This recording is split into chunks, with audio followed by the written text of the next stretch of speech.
Hello and welcome to Effective Knowledge Point. आज हम delimitation commission के बारे में डिस्कस करेंगे क्योंकि एक बर्निंग टॉपिक है और हमारे सिलेबस से भी रिलेटेड है, तो इसलिए मैंने मुनासिब समझा कि हम इस पर आज फुल डिस्कशन कर लेते हैं। सबसे पहले हम समझते हैं डिलिमिटेशन कमीशन। डिलिमिटेशन होता क्या है? Delimitation is the act of redrawing boundaries of assembly or Lok Sabha seats to represent the change in population over time। ये बाउंड्रीज किसी भी असेंबली सीट्स की या लोकसभा सीट्स को रीड्रा करता है, दोबारा से ड्रा करता है, ताकि वहाँ की जो पॉपुलेशन ओवर द टाइम कम या ज़्यादा हुई हो तो उसको रिप्रेजेंट कर दे। The objective is to redraw boundaries on the basis of the last census. जैसा कि आप जानते हैं 2011 का हमारे इंडिया का फ़िलहाल लास्ट वाला सेंसस है, इसी के रिगार्डिंग हमारा जो डिलिमिटेशन भी हुआ है। In a way to so that the population of all seats as far as practicable be the same through the state, ताकि पूरी कॉन्स्टिट्यूंसीज़ में पॉपुलेशन जो है वो एक जैसी हो, ताकि जो सेम रहे, ताकि वहाँ पर इलेक्शन भी सेम तरीके से हो जाए। डिलिमिटेशन कमीशन, अब डिलिमिटेशन जो है वो एक उसके लिए एक बॉडी बनती है जिसका नाम रखा गया है डिलिमिटेशन कमीशन। ये अंडर आर्टिकल 82 एंड 170 आर्टिकल के तहत ये कॉन्स्टिट्यूट की जाती है, बनाई जाती है। Readjustment of the constituencies after each census, इसमें आर्टिकल 82 जो है वो डील करता है readjustment of the Lok Sabha constituencies या सीट्स, और आर्टिकल 170 डील करता है readjustment of the legislative assemblies की जो कॉन्स्टिट्यूंसीज है उसकी सीट्स हैं उनको जो है ये रीएडजस्टमेंट करता है। अंडर आर्टिकल 82 जो है लोकसभा और under article 170 state assembly, legislative assembly. ठीक है, यहाँ तक आपको समझ आ गई। और जो डिलिमिटेशन कमीशन है उसको एस्टेब्लिश करता है गवर्नमेंट ऑफ इंडिया, जिसमें प्रेसिडेंट का जो है रूल रहता है, प्रेसिडेंट का जो है इसमें बहुत ज़्यादा किरदार रहता है। डिलिमिटेशन कमीशन जो अभी तक सेटअप हुए हैं वो 4 टाइम्स हुए हैं इंडिया में। 1952 में, 1963 में, 1973, ये 73 है, 1973 में, 52, 63, 73 और 2002 में 4 बार जो है इंडिया में डिलिमिटेशन हुआ है, जबकि जम्मू एंड कश्मीर में 3 टाइम्स हुआ है, 1963, 1973 और 1995 में। जो ये 1995 में हुआ था, ये किस सेंसस के बेसिस पर हुआ था? 1981 के बेसिस पर हुआ था, 1981 के बेसिस, क्योंकि 1991 में जो है वहाँ जम्मू एंड कश्मीर में हालात ख़राब थे, जिसकी वजह से सेंसस हो ही नहीं पाया था। इसकी वजह से इसका जो लास्ट सेंसस रहा 1981, उसी के बेसिस पर ये हुआ था। अब हम यहाँ जानते हैं कि जो ये डिलिमिटेशन कमीशन है, it's order has the force of law. इसका जो ऑर्डर है वो फोर्स ऑफ लॉ है, वो कानून में उसको माना ही माना जाएगा। Can not be question in any before any court, किसी भी कोर्ट में इस पर सवाल नहीं किया जा सकता है, यानी इस पर जो ये फाइनल रिपोर्ट देंगे उसी को मिनो अन मानना पड़ेगा। इसमें कोई चेंजिंग नहीं कर सकता है। लेजिस्लेटिव असेंबली में, लोकसभा और राज्यसभा में इसको डिस्कस ज़रूर किया जा सकता है, लेकिन इस पर चेंज कोई नहीं किया जा सकता है। Can not be question before any court, किसी भी, यानी supreme court, high court, district court, किसी भी कोर्ट में इसको क्वेश्चन नहीं किया जा सकता है कि इसमें ये चेंज कर रहे हैं, ये चेंज कर रहे हैं, नहीं। जो इसमें फाइनल रिपोर्ट में आया उसको मिनो अन, यानी सेम एज इट जो है मानना है। अब इसमें जो मेंबर्स होते हैं वो क्या होते हैं? अ रिटायर्ड जज of the supreme court heads the delimitation commission. Delimitation commission का जो हेड होता है वो एक रिटायर जज होता है, विच ड्राज इट्स मेंबर। उसके साथ दो और मेंबर होते हैं जिसको हम जो है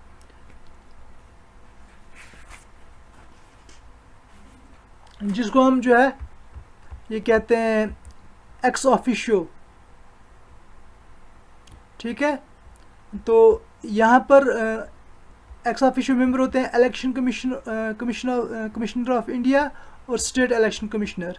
ये दो कमिश्नर, कमीशन लिखा गया यहाँ पर कमिश्नर्स हैं, इलेक्शन कमिश्नर। ठीक है, इलेक्शन कमिश्नर। यहाँ पर मिस्टेक है, जो टाइपिंग मिस्टेक है यहाँ पर आप देख लें। एक इलेक्शन कमिश्नर होता है, दूसरा स्टेट इलेक्शन कमिश्नर होता है। अगर हम बात करेंगे delimitation commission Jammu and Kashmir की, क्योंकि इसी के रिलेटेड हम क्वेश्चन आ सकता है, तो हम क्योंकि बाकी जो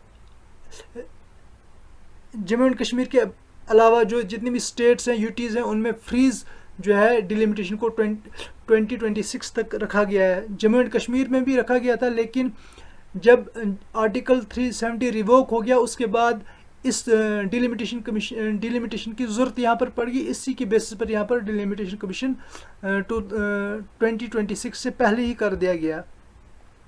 इसकी फाइनल रिपोर्ट जो है सबमिट की गई 5 मई 2022 को, यानी 2022 5 मई 2022 को इसकी फाइनल रिपोर्ट सबमिट कर दी गई। आपको यहाँ से भी क्वेश्चन आ सकता है। Delimitation commission exercise in Jammu and Kashmir in the past have been slightly different from those in the rest of the country because of special status। अब क्या मसला है यहाँ पर, जो रेस्ट ऑफ द कंट्री में डिलिमिटेशन जो होता था वो under the constitution of India होता था, लेकिन यहाँ पर जो है यहाँ पर इनका अलग से एक रिप्रेजेंटेटिव एक्ट था, Jammu and Kashmir representations of the people act. इसी के तहत यहाँ स्टेट जो है जम्मू एंड कश्मीर कॉन्स्टिट्यूशन के तहत डिलिमिटेशन होता था। Until then delimitation of Lok Sabha, लेकिन लोकसभा सीट का जो है डिलिमिटेशन होता था किसके तहत, in Jammu and Kashmir was govern by the constitution of India, but the delimitation of state assembly seats वो गवर्न करता था जम्मू एंड कश्मीर कॉन्स्टिट्यूशन या फिर Jammu and Kashmir representation of the people's act 1957। यहाँ तक समझ आ गई। लोकसभा सीट्स पर जो है before revocation of the article 370 यहाँ पर भी लोकसभा सीट को कॉन्स्टिट्यूशन ऑफ इंडिया के तहत डिलिमिटेशन किया जाता था, लेकिन असेंबली सीट्स की डिलिमिटेशन की जाती थी जम्मू एंड कश्मीर कॉन्स्टिट्यूशन के अंडर या फिर Jammu and Kashmir representation of the people's act 1957 के तहत। अब अगर हम बात करें लास्ट की जो एक्सरसाइज हुई थी डिलिमिटेशन लास्ट में, लास्ट इससे पहले यानी 2022 से पहले जो डिलिमिटेशन हुई थी उसका जो कमिश्नर कौन था, के गुप्ता। ये भी एक रिटायर जज थे सुप्रीम कोर्ट के। बेस्ड ऑन द 1981 सेंसस पर हुआ था, क्योंकि उसमें 1991 में जो है सेंसस नहीं हुआ था। अगर 1991 में सेंसस होता तो 1995 का जो डिलिमिटेशन होता वो अंडर किसके होता, बेसिस उसका बेस क्या होता, 1991 होता। ठीक है, यहाँ तक समझ आ गई। आगे हम चलते हैं। जम्मू एंड कश्मीर में उस टाइम में जो सीटें थी टोटल कितनी थी, 87 सीट्स थी। उसमें से जम्मू कश्मीर डिवीज़न में कश्मीर में जो है 46 सीट्स थी, जम्मू में 37 सीट्स थी और लद्दाख में 4 सीट्स थी। ठीक है, और जो 24 सीट्स थी वो पीओके के लिए रिजर्व रखी गई थी जहाँ पर इलेक्शन नहीं हो पा रहे हैं। अब जो 6 मार्च को 2020 को गवर्नमेंट ऑफ इंडिया ने डिलिमिटेशन कमीशन सेटअप किया। इसके हेड जो है सुप्रीम कोर्ट के जज बने, जिनका नाम था रंजना प्रकाश देसाई। ये एक लेडी थी जो सुप्रीम कोर्ट के रिटायर सुप्रीम जज थी, रंजना प्रकाश देसाई। इनके साथ एक्स ऑफिशियो मेंबर थे जो डिलिमिटेशन पैनल में थे, रिटायर सुप्रीम कोर्ट के जज ये रंजना प्रकाश देसाई हैं। इनके साथ 2 मेंबर कौन कौन से हैं, election commissioner of India Sushil Chandra, और Jammu and Kashmir state election commissioner कौन थे, के शर्मा। ये 2 इनके साथ थे। इसके अलावा 5 और मेंबर थे जिनको हम एसोसिएट मेंबर कहते हैं। 5 मेंबर्स जो इनके इस पैनल में और थे जो एसोसिएट मेंबर होते हैं। अब एसोसिएट्स मेंबर का क्या मसला रहता है, ये जो 5 एसोसिएट मेंबर है ये इस पैनल को यानी इलेक्शन ये डिलिमिटेशन कमिश्नर को जो है अपनी एडवाइस दे सकते हैं, लेकिन फिर जो डिलिमिटेशन कमिश्नर होगा यानी ये इनके साथ जो एक्स ऑफिशियो मेंबर भी हैं, ये 3 मेंबर जो होंगे डिलिमिटेशन कमीशन के, इन पर ये रहता है कि ये इनकी एडवाइस को एक्सेप्ट करते हैं या नहीं करते हैं, इनके एडवाइस को इसमें शामिल करते हैं या नहीं करते हैं, ये इनके ऊपर जो है डिपेंड करता है। तो इस एसोसिएट मेंबर्स कौन कौन से थे? डॉक्टर फारूक अब्दुल्ला थे, उसके बाद मोहम्मद अकबर लोन, हसनैन मसूदी, जितेंद्र सिंह और जुगल किशोर शर्मा। ये 5 आपको क्वेश्चन भी आ सकता है कि जो 5 एसोसिएट मेंबर्स हैं उनमें से कौन सा नहीं है, या इनमें से ऑप्शन देंगे कौन सा है, या फिर उनके नाम दे दिए होंगे, उनमें से कोई एक नाम ऐसा होगा जो इस एसोसिएट मेंबर में नाम नहीं है, या फिर एक्स ऑफिशियो मेंबर है, तो आपने उस तरह से आंसर को देखकर टिक करना है। As per the Jammu and Kashmir reorganisation act 2019, the number of the assembly seats in Jammu and Kashmir could be increased 107 से 114। अब जब Jammu and Kashmir reorganisation act बना, उसी एक्ट के तहत ये पॉट है PRT पॉट 5 में सेक्शन 61 रखा गया, जिसमें ये कहा गया था कि जम्मू एंड कश्मीर की जो असेंबली सीट्स हैं उनको इंक्रीज़ कर दिया जाएगा, 107 से 114। तो इस डिलिमिटेशन कमीशन में यही किया गया है। अब हम यहाँ पर ब्रीफली डिस्कस कर लेंगे कि डिलिमिटेशन कमीशन से पहले की किस तरह सीट्स थी, फिर आफ्टर ये बिफोर डिलिमिटेशन नहीं है, बिफोर रिवोकेशन ऑफ आर्टिकल की बात कर रहे हैं। इसमें 87 सीट्स थी, यहाँ पर 2 सीट जो है नॉमिनेट करता था गवर्नर। तो ये 87 सीट्स को अब आगे बाइफर्केट कैसे किया गया है, पहली आगे कश्मीर में 46 सीट्स और जम्मू में आ गई 37 सीट्स प्लस 4 सीट्स लद्दाख में थी। ये before revocation of article 317 article को हटाने से पहले की बात कर रहे हैं हम। यहाँ पर 87 सीट्स थी। अब जब और 24 सीट्स वो हमेशा के लिए रहेंगी, 24 सीट रिजर्व। तो जब इसमें फिर क्या टोटल सीट्स कितनी बनती हैं, देखो कश्मीर में कश्मीर में 46 प्लस 37, जम्मू में 4 सीट, लद्दाख में, POK में 24, और इस तरह से 111 सीट्स बनती हैं। टोटल हमारे पास 111 सीट्स हैं विद इंक्लूडिंग जो है POK। अगर हम POK को छोड़ देंगे तो हमारे पास 87 सीट्स बनती है प्लस 2 सीट नॉमिनेटेड जो गवर्नर करता था। आफ्टर रिवोकेशन ऑफ आर्टिकल 370 के हटाने के बाद कश्मीर में जो है 46 सीट हैं, 37 सीट्स रहती हैं जम्मू में एज इट इज़, POK में 24। अब यहाँ पर जो लद्दाख की सीट्स थी, ये वाली लद्दाख की सीट, इसको क्योंकि लद्दाख में अब लेजिस्लेटिव असेंबली नहीं है, इसलिए इसको हमने जो है खुद ब खुद रिवोक हो गई। तो हमारे पास अब टोटल सीट्स कितनी बची, 83 सीट्स विदाउट POK, जिसमें कश्मीर में 46 सीट्स रहती हैं और 37 सीट्स जो है वो जम्मू में रहती हैं। अगर हम इसके बाद अब करेंगे आफ्टर डिलिमिटेशन, जब 5 मई के बाद जो है डिलिमिटेशन के बाद, अब क्या हमारे पास पहले 80 कितनी थी, 83 सीट्स थी, 83 सीट्स। तो इसमें प्लस क्योंकि 7 सीट्स इंक्रीज़ की हैं तो प्लस 7 ये हो जाती हैं 90, ये हो जाती हैं 90। तो अगर हम 90 और यहाँ पर प्लस करते हैं 24 सीट्स जो है POK के, तो ये देखो यहाँ पर कितनी हो जाती हैं, ये हो जाती है हमारे पास 24 सीट जो है POK के हैं, POK की 24, तो ये हो जाते हैं हमारे पास 114।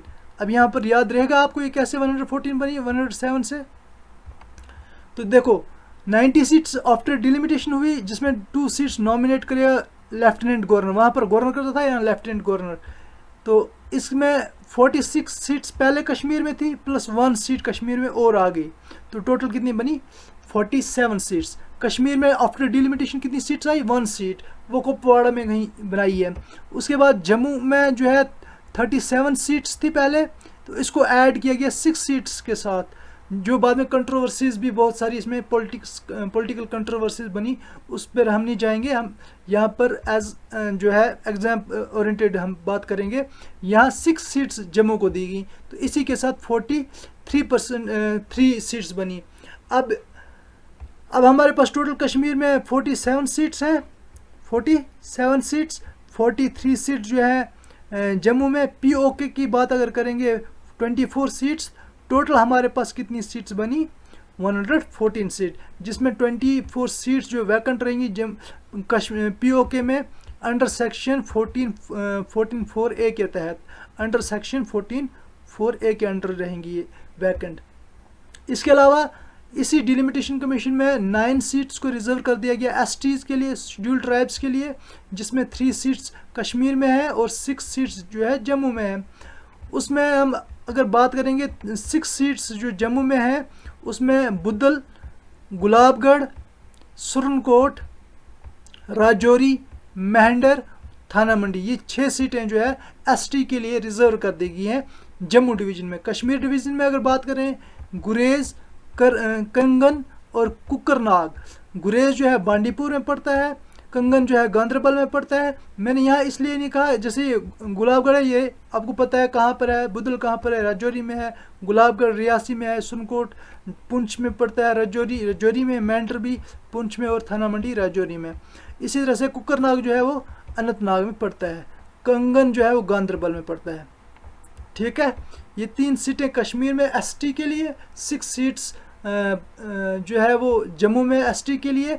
उसके अलावा जो 1 सीट असेंबली की है वो कश्मीर में और 6 सीट्स जो है जम्मू में, टोटल 7 सीट इंक्रीज़ हुई हैं। यहाँ तक समझ आ गई। आगे हम बात करेंगे जो 7 सीट्स और उन्होंने रिज़र्व कर दी एससी के लिए जम्मू में। ये सब की सब 7 सीट्स कहाँ पर है जम्मू में, जहाँ पर रामनगर है, कठुआ है, रामगढ़ है, बिश्ना है, सचितगढ़ है, महर है और अखनूर है।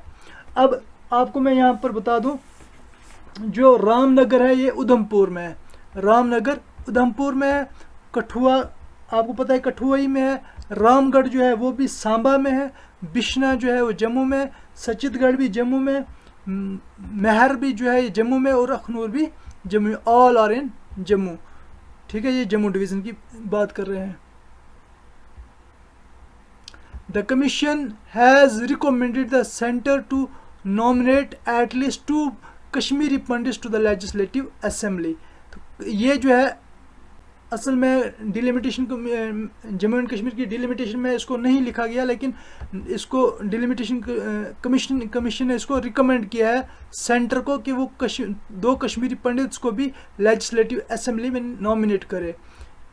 ये जो है डिलिमिटेशन कमीशन में इसको का कोई जिक्र नहीं है, बाद में इसको रिकमेंड किया गया। इसी तरह से एक और रिकमेंडेशन है कि जो पीओके के लोग हैं उनको भी रिप्रेजेंटेशन दी जाए असेंबली में थ्रू नॉमिनेशन। ठीक है, तो इसके अलावा हम इम्पॉर्टेंट पॉइंट्स जो मैंने पहले भी डिस्कस कर दिए, उसमें क्या है, the last delimitation commission across the country start जो है वो हुई थी जुलाई 2002 में, जो कंप्लीट हुई थी 31 मई 2008 में। जो ये बेस किसके बेसिस पर थी, लास्ट सेंसस 2001, और जम्मू एंड कश्मीर में कब हुआ था 1995 में, किस बेसिस पर होता 1981 सेंसस के बेसिस पर। जम्मू एंड कश्मीर की parliamentary seat remain delimited on the basis of 1971 census, क्योंकि इसमें भी इन्होंने क्या किया, राजौरी जो पुंछ राजौरी की सीट को अनंतनाग के साथ इन्होंने जो है मर्ज कर दिया है, उस तरह से अनंतनाग राजौरी इसका नाम रखा गया है। इसके अलावा जम्मू एंड कश्मीर जो है ने एक पास किया था लॉ, जिसके तहत 2026 तक जो है डिलिमिटेशन को फ्रीज कर दिया था, लेकिन बाद में आर्टिकल 317 हटने के बाद इसकी ज़रूरत पड़ी, क्योंकि यहाँ पर यूटी जो है जम्मू एंड कश्मीर अर्स्ट वाली जो जम्मू एंड कश्मीर स्टेट थी उसको 2 हिस्सों में डिवाइड कर दिया है, लद्दाख यूटी और जम्मू एंड कश्मीर यूटी, जिसकी वजह से यहाँ पर डिलिमिटेशन करना बहुत ज़रूरी हो गया था ताकि आइंदा जो इलेक्शन आने वाले हैं उनकी सीट्स एलोकेट की जाए, उनकी कॉन्स्टिट्यूंसीज को एलोकेट किया जाए। मुझे उम्मीद है कि ये वीडियो भी आपको पसंद आई होगी। अगर मेरी वीडियोस आपको पसंद आती हैं उन्हें लाइक और अपने दोस्तों के साथ शेयर ज़रूर करें। अभी तक जिन दोस्तों ने इसको सब्सक्राइब नहीं किया है प्लीज़ उसे इस मेरे चैनल को इफ़ेक्टिव नॉलेज पॉइंट को सब्सक्राइब कर दें ताकि जो भी वीडियो मैं अपलोड करता हूँ उसकी नोटिफिकेशन आपको वक्त पर मिलती रहे। Thank you, have a nice day.